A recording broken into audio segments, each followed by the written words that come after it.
Bismillahirrahmanirrahim. Assalamualaikum warahmatullahi wabarakatuh. Alhamdulillah, summa alhamdulillah, wassalatu wassalamu ala rasulillah, amma ba'd. Alhamdulillah, bagaimana kabarnya Bapak Ibu, jamaah Magnet Rezeki yang dirahmati oleh Allah Subhanahu wa Ta'ala. Semoga Anda semua berada dalam limpahan keberkahan, rahmat, karunia, kecintaan, dan kasih sayang dari Allah Subhanahu wa Ta'ala. Agar hidup Anda lebih berjaya, lebih makmur, lebih sejahtera, lebih bahagia, dan lebih mendapatkan ketenangan batin yang Allah Subhanahu wa Ta'ala titipkan pada hati sanubari Anda yang terdalam. Bapak Ibu, alhamdulillah pada kesempatan pagi hari ini, dan saya sengaja menyampaikan materi ini tepat bertepatan dengan puncaknya hari.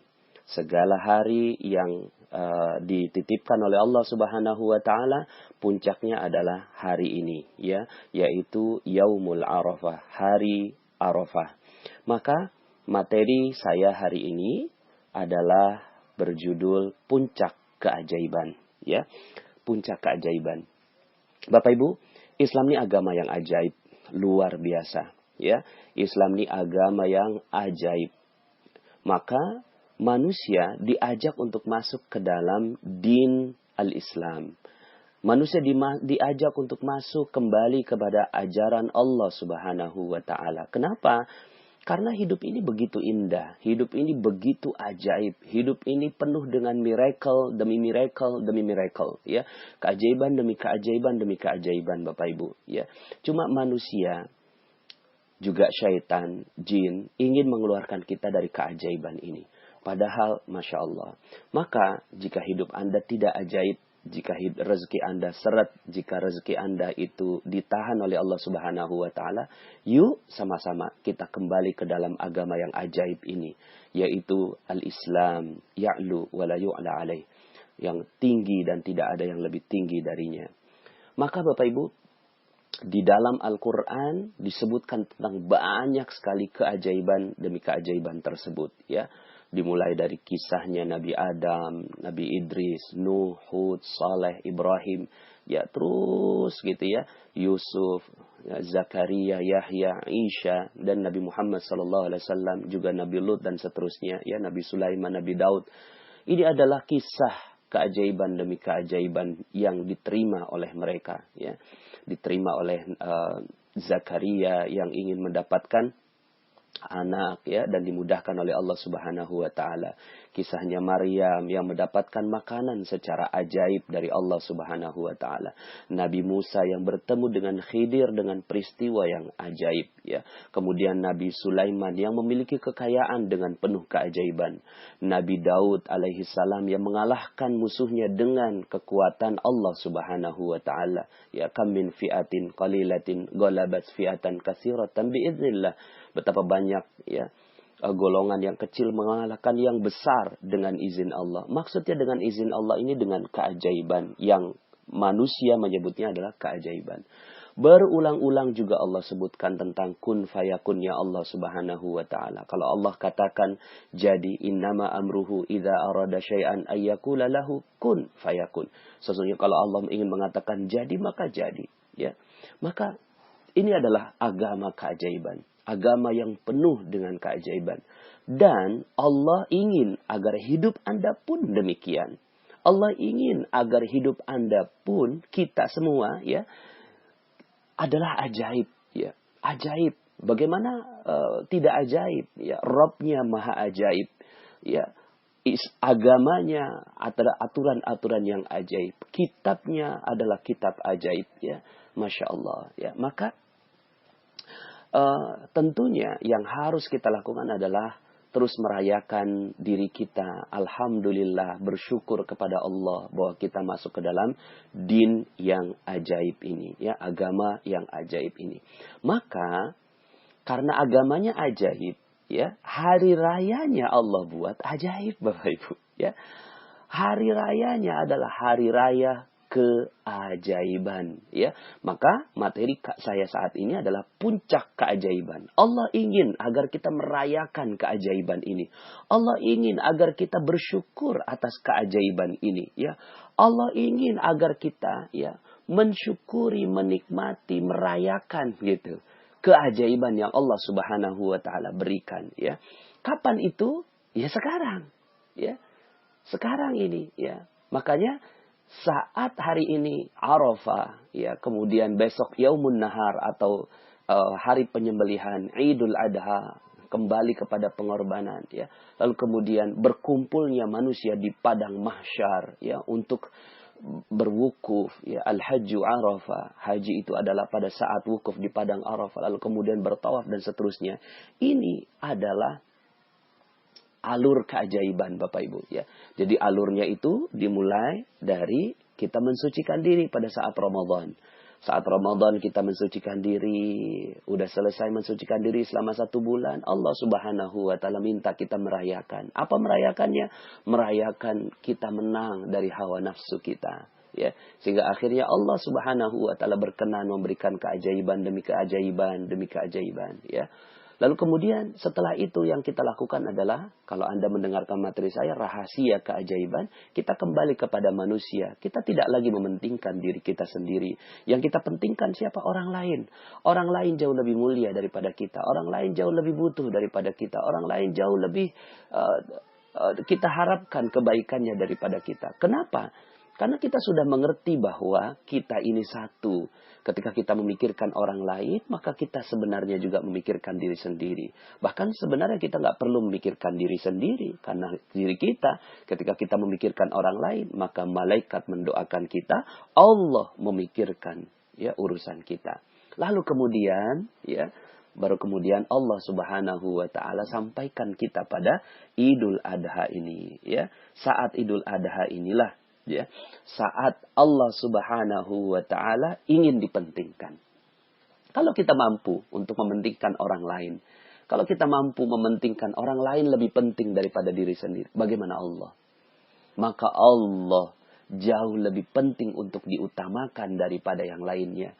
Allah jauh lebih pantas untuk kita utamakan. Manusia aja kita sanggup untuk utamakan. Apalagi Allah Subhanahu wa ta'ala yang memberikan rezeki, yang memberikan kehidupan pada kita, yang memberikan nafas pada kita saat ini, yang kita nggak pernah bayar, yang memberikan jantung yang berdegup tanpa kemudian kita pompa, ya, kemudian yang memberikan darah yang mengalir kepada seluruh sel-sel dalam tubuh kita. Semuanya free, semuanya gratis. Siapa yang berikan itu? Allah Rabbul Alamin. Maka inilah puncaknya, puncak keajaiban. Kapan itu puncak keajaiban? Ketika manusia mementingkan Allah daripada yang lainnya. Masya Allah. Ketika Allah lebih dipentingkan daripada yang lain, maka ini adalah puncak keajaiban. Ketika Allah lebih diutamakan daripada seluruh yang ada di muka bumi, maka inilah puncak keajaiban. Bagaimana tidak ajaib? Manusia diciptakan dengan penuh kelemahan, dengan zoluman jahula, penuh kezaliman, penuh kebodohan. Lalu kemudian dia, ya, dengan kebodohan dan kejahilannya itu, kezalimannya itu, mengakui dirinya salah. Lalu kemudian meminta ampun kepada Allah. Lalu kemudian dia sudah tidak lagi peduli terhadap dirinya. Siapa yang dia pedulikan? Allah. Allah yang lebih dipentingkan dari segalanya. Bagaimana tidak ajaib? Ada manusia yang akhirnya dia tidak mementingkan dirinya, tapi dia mementingkan penciptanya. Inilah keajaiban, inilah puncak keajaiban. Maka Allah berikan simbol terhadap puncak ini. Allah berikan simbol yang banyak sekali dalam ya peristiwa keajaiban ini, ya. Makanya Allah kumpulkan ya manusia, ayo semua kumpul semua ya, wa'adzin fin nasi bil haji ya'tuka rijalan ya. Jadi ketika Allah Subhanahu wa taala memanggil ya, panggil manusia itu gitu ya, untuk ke Baitullah, untuk bertemu dengan Allah Subhanahu wa taala ya. Maka ya, dalam surat Al-Hajj ayat 27, ya, wa'adzin fin nasi bil haji ya'tuka rijalan, ya, dan berserulah kepada manusia untuk mengerjakan haji. Nah, kemudian ya'tuka rijalan, kalian akan melihat Ya, orang-orang wa ala kulli dhamiri ya'tina min kulli fajjin amik, datang kepadamu dengan berjalan kaki, mengendarai unta yang kurus yang datang dari segenap penjuru yang jauh. Artinya Allah Subhanahu wa taala ingin bahagia melihat manusia datang kepada Allah dengan berpayah-payah. Ya, dengan berpayah-payah, dengan lusuh, dengan unta yang kurus kering, saking jauhnya perjalanan. Kemudian mereka semua datang kepada Allah Subhanahu wa taala, mementingkan Allah, ya, mementingkan Allah di antara segalanya, dan Allah menetapkan satu tempat, ya. Wa idz bawwa'na li Ibrahim makanal bait alla tusyrik bi syai'a, ya. Dan ingatlah ketika kami memberikan tempat kepada Ibrahim di tempat Baitullah, ya. Maka ini semua manusia berkumpulnya ke Baitullah. Untuk apa di Baitullah? Alla tusyrik bi syai'a wa tahhir baitiya lit-ta'ifina wal qa'imina war ruk'is sujud. Janganlah kamu memperserikatkan sesuatu pun dengan aku, dan sucikanlah rumahku ini bagi orang yang tawaf, yang beribadah, yang ruku dan yang sujud. Ini adalah simbol. Simbol apa? Simbol kemuliaan Allah Subhanahu wa taala. Semua datang dengan baju yang sama, meninggalkan semua baju-baju kemewahan dunia yang lainnya, semua diganti dengan kain yang hanya terdiri dari dua, ya, seperti kain kafan, ya, yang di bawahnya jadi sarung, di atasnya jadi selendang, ya, jadi selendang gitu, ya. Lalu kemudian tidak boleh menggunakan penutup kepala untuk menyamaratakan manusia. Seluruh manusia sama di sisi Allah Subhanahu wa taala. Dan ini adalah lambang, perlambang itu semua, bahwa yang dimuliakan pada saat itu bukan manusia tapi Allah Subhanahu wa taala. Lalu kemudian semuanya datang, labbaik ya Allah, labbaik ya Allah, labbaik Allahumma labbaik, labbaik la syarika laka labbaik, innal hamda wan ni'mata laka wal mulk la syarika lak. Kami datang ya Allah memenuhi panggilanmu, ya, tidak ada sekutu bagimu. Seluruh nikmat darimu, seluruh pujian untukmu, seluruh kerajaan milikmu. Masya Allah. Ini adalah puncaknya Bapak Ibu, ya. Puncak keajaiban itu ketika manusia dikumpulkan oleh Allah Subhanahu wa ta'ala di satu tempat yang namanya Baitullah, ya. Dan kemudian puncak dari itu semua adalah Al-Hajju Arafah. Wukuf di padang Arafah. Wukuf di padang Arafah. Ngapain di sana? Berdiam diri, mengingat kesalahan lagi, kemudian berzikir lagi, mengutamakan Allah lagi, ya. Dan bagi yang tidak mengikuti acara ini pun, yang tidak mengikuti haji karena itu terbatas hanya 2 jutaan kurang lebih orang manusia di seluruh dunia, padahal manusia ada 7 miliar, maka mereka-mereka yang tidak masuk ke sana, Allah Subhanahu wa taala muliakan dengan saum Arafah, ya, puasa Arafah. Dengan berpuasa ini subhanallah, ya, unik Bapak Ibu, ya. Puasa Ramadan itu 30 hari, wajib hukumnya, ya. Tapi kemudian barang siapa yang berpuasa, maka taqaddama min zambi, ya. Ghufira lahu ma taqaddama min zambi, akan diampuni dosa seluruhnya sebelumnya. Tapi ini yaumul Arafah, hari Arafah, puasa Arafah, hukumnya sunnah. Sunnah. Tapi, ya, mereka-mereka yang menjalankan puasa Arafah ini, dosanya akan diampuni yang sebelumnya dan yang setelahnya. Masya Allah. 1 tahun sebelumnya dan 1 tahun setelahnya. Perlambang apa ini? Perlambang Allah Subhanahu wa ta'ala memang sedang berikan diskon yang besar. Diskon yang sangat-sangat besar bagi mereka semua yang melaksanakan puncak dari keajaiban ini Bapak Ibu, ya. Maka subhanallah, ya, Allah Subhanahu wa ta'ala, ya. Jadi puasa Arafah itu dapat menghapuskan dosa setahun yang lalu dan, ya, setahun yang akan datang. Ini diriwayatkan oleh Muslim. Nah, jadi artinya, ya, Allah ingin berikan kesempatan 1 hari saja. 1 hari yaumul Arafah. Lalu kemudian siapa yang berpuasa maka dosanya diampuni, ya. Bagi yang mengikuti materi perisai rezeki, detoks rezeki, maka ini adalah kabar gembira buat Anda. kabar gembira buat kita semua, agar kita semua mampu memanfaatkannya. Allah Maha Sayang, lebih daripada seorang ibu yang menyayangi anaknya. Maka Allah sayang, ini satu hari. Dijadikan sunnah, kenapa?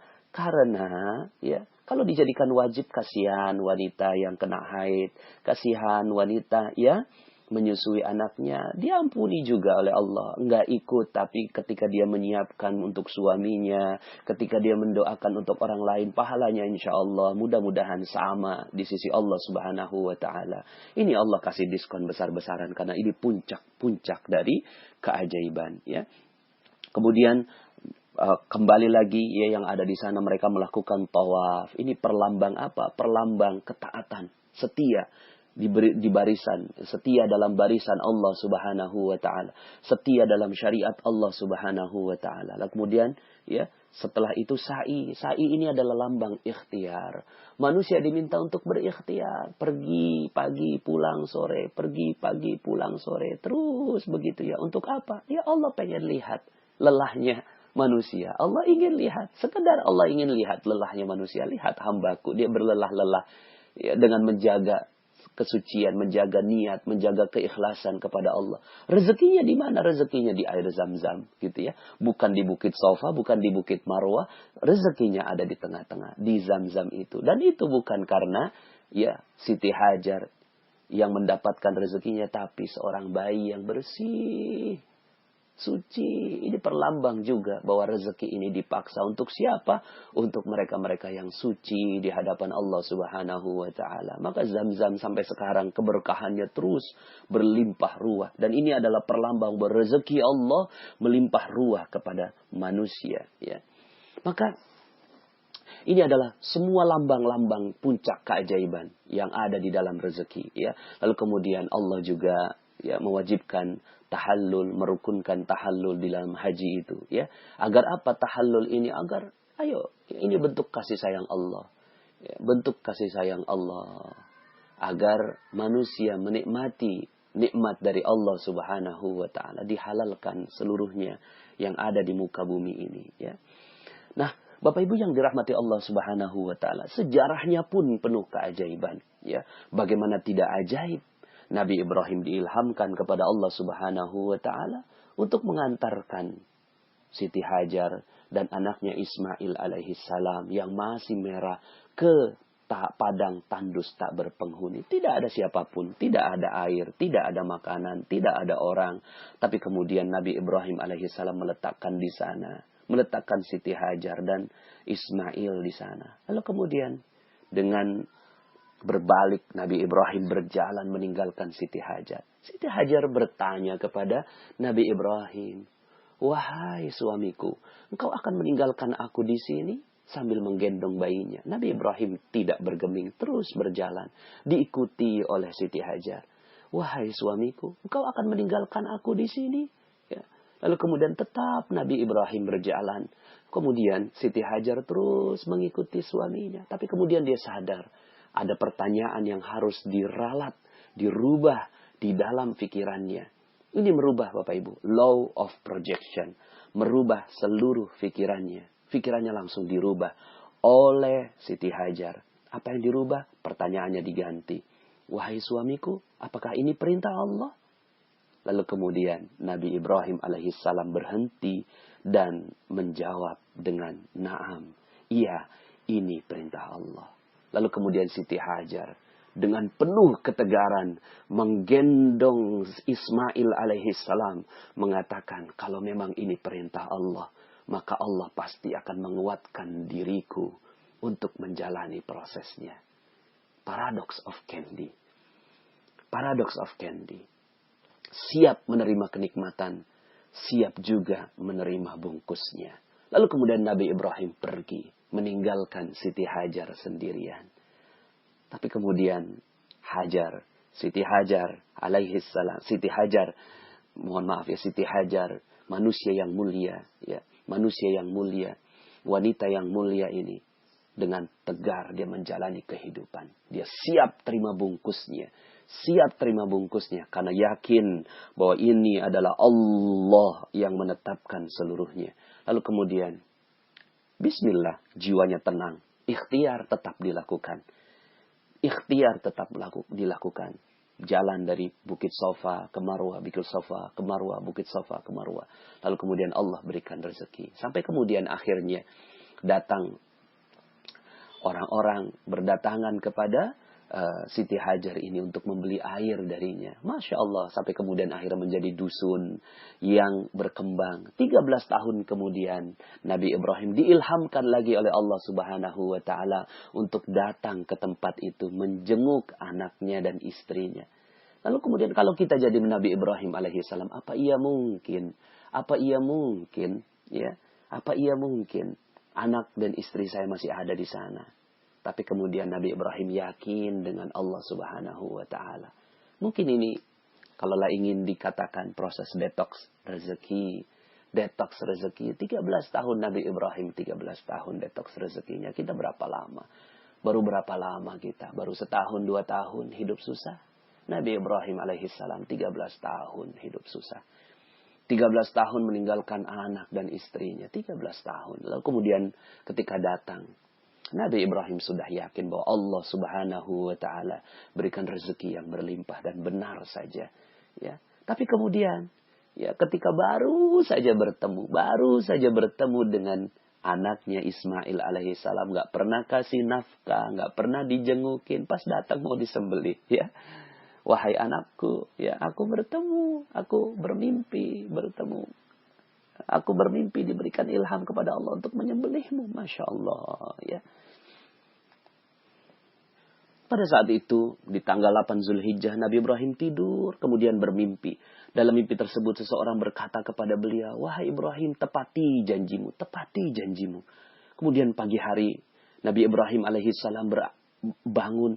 Lalu kemudian, apa mimpi itu dari Allah ataukah dari syaitan? Ya, kemudian, ya, ini tanggal 8 Zulhijjah disebutkan sebagai Yaumut Tarwiyah. Dalam bahasa Arab diartikan berfikir tentang masa lalu, mengingat masa lalu. Ya. Kemudian malam harinya beliau tidur bermimpi lagi dengan mimpi yang sama. Lalu kemudian akhirnya beliau mengetahui bahwa mimpi tersebut berasal dari Allah Subhanahu wa Ta'ala. Lalu kemudian, ya, pada tanggal 9 Zulhijjah ini disebut sebagai Yaumul Arafah. Yaumul Arafah ini, ya, adalah hari mengetahui, ya. Mengetahui tentang apa? Mengetahui bahwa ini adalah perintah dari Allah Subhanahu wa Ta'ala. Kemudian Nabi Ibrahim alaihissalam mengajak, ya, memerintahkan kepada Siti Hajar, pakaikan, ya, anakmu dengan pakaian yang bagus, karena sesungguhnya aku akan pergi bersamanya untuk bertamu. Siti Hajar pun memberi Nabi Ismail dengan pakaian yang bagus, memberinya wangi-wangian, menyisir rambutnya. Kemudian Nabi Ibrahim pergi bersama Nabi Ismail dengan membawa sebuah pisau besar dan tali ke arah tanah di Mina. Pada hari itu, iblis lebih sibuk dan lebih gugup. Ya, kenapa? Gugup karena akan terjadi keajaiban dari Allah Subhanahu wa Ta'ala. Gugup karena manusia akan yakin kepada Allah Subhanahu wa Ta'ala. Lalu kemudian dia datang kembali, pergi lagi, ya, menemui, ya, mereka berusaha menggoda. Iblis menggoda Nabi Ibrahim. Apa kamu nggak tega melihat anakmu, gitu kan? Ketika berdiri, ya, begitu tampan, lembut tingkah lakunya. Nabi Ibrahim berkata, iya, tetapi aku diperintahkan untuk menyembelihnya. Kemudian iblis tidak kuasa menggoda Nabi Ibrahim. Kemudian pergi menemui Siti Hajar. Wahai Siti Hajar, bagaimana bisa kamu hanya duduk di sini sedangkan Ibrahim pergi bersama anaknya untuk menyembelihnya? Hajar berkata, kamu jangan dusta kepadaku. Mana ada seorang ayah yang tega menyembelih putranya? Iblis menjawab, lalu untuk apa Ibrahim membawa pisau besar dan tali? Untuk alasan apa ia menyembelihnya? Kata Siti Hajar. Ia menyatakan bahwa Tuhannya telah memerintahkannya untuk menyembelih anaknya. Lalu berkata Hajar, ya, seorang nabi tidak diperintahkan untuk kebatilan dan aku akan selalu percaya kepadanya. Nyawaku sebagai tebusan atas perkara itu. Maka bagaimana dengan anakku? Tentulah ia demikian. Ya, Masya Allah. Iblis tak berhasil menggoda Siti Hajar. Kemudian datang menggoda Ismail. Kamu sangat senang bermain-main, tetapi ayahmu membawa pisau besar dan tali akan menyembelihmu. Nabi Ismail berkata, kamu jangan bohong pada aku. Ayahku tidak akan pernah menyembelihku. Iblis berkata, Ia menyangka bahwa Tuhannya telah memerintahkannya untuk menyembelihmu. Kemudian Nabi Ismail berkata, aku akan selalu tunduk dan taat terhadap perintah Tuhanku jika memang itu perintah Tuhanku. Masya Allah. Ya. Lalu kemudian ya, Nabi Ismail ya, mengambil batu, melemparkan kepada iblis. Dan seterusnya. Sampai kemudian Nabi Ibrahim alaihissalam sampai di Mina. Kemudian mengucapkan ayat yang termaktub di dalam Al-Quran, surat As-Saffat, ayat 102. Ya bunayya, a'udzubillahi minasyaitonir rajim. Ya bunayya inni ara fil manan, inni azbahuka fanzur madza tara. Wahai anakku, sesungguhnya aku melihat dalam mimpiku bahwa aku menyembelihmu. Maka pikirkan apa pendapatmu. Masya Allah. Ini Nabi Ibrahim nanya pendapat kepada anak tentang ilham dari Allah subhanahu wa ta'ala. Tapi Nabi Ismail alaihissalam menjawab, ya abatif alma tu'mar satajiduni insyaallahu minas sabirin. Wahai ayahku, lakukan apa yang diperintahkan kepadamu, niscaya engkau akan menemuiku termasuk orang-orang yang sabar. Masya Allah, ya. Masya Allah, ya. Maka Allah, inilah keajaiban. Ketika akhirnya Nabi Ismail alaihissalam menyerahkan lehernya, disembelih oleh Nabi Ibrahim alaihissalam, lalu kemudian Allah ganti dengan seekor domba yang besar. Dan inilah Yaumun Nahar, hari penyembelihan. Hari di mana Allah subhanahu wa ta'ala ingin menunjukkan keajaibannya. Maka inilah Islam, agama yang ajaib. Puncak dari keajaiban adalah haji. Puncak dari keajaiban adalah pengorbanan kepada Allah subhanahu wa ta'ala. Maka Bapak Ibu yang dirahmati Allah subhanahu wa ta'ala, yuk sama-sama rayakan puncak keajaiban ini dengan sami'na wa ata'na, dengan dengar dan taat kepada Allah subhanahu wa ta'ala. Kami dengar ya Allah, kami taat kepada seluruh perintah-perintahmu.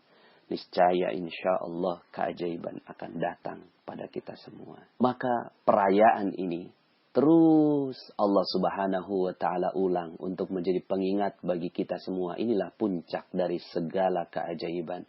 Ketika manusia dengan rela, sungguh-sungguh, dengan ikhlas, dan ridha kepada Allah subhanahu wa ta'ala, menyerahkan kurbannya kepada Allah subhanahu wa ta'ala. Maka di dalam Al-Quran Allah ingatkan, la yanalallaha luhumuha wa la dima'uha walaki yanaluhu taqwa minkum. Bukan darahnya, bukan dagingnya yang naik ke atas langit, tapi ketakwaanlah yang naik ke atas langit. Karena kita tunduk dan patuh kepada ajaran Allah subhanahu wa ta'ala. Maka bismillah, insya Allah kita siap meraih keajaiban-keajaiban rezeki dari Allah subhanahu wa ta'ala. Rezeki di dunia maupun rezeki di akhirat. Dan itu semua, puncak dari itu semua adalah ketika kita mampu meninggikan Allah subhanahu wa ta'ala. Allahu Akbar, Allahu Akbar, Allahu Akbar.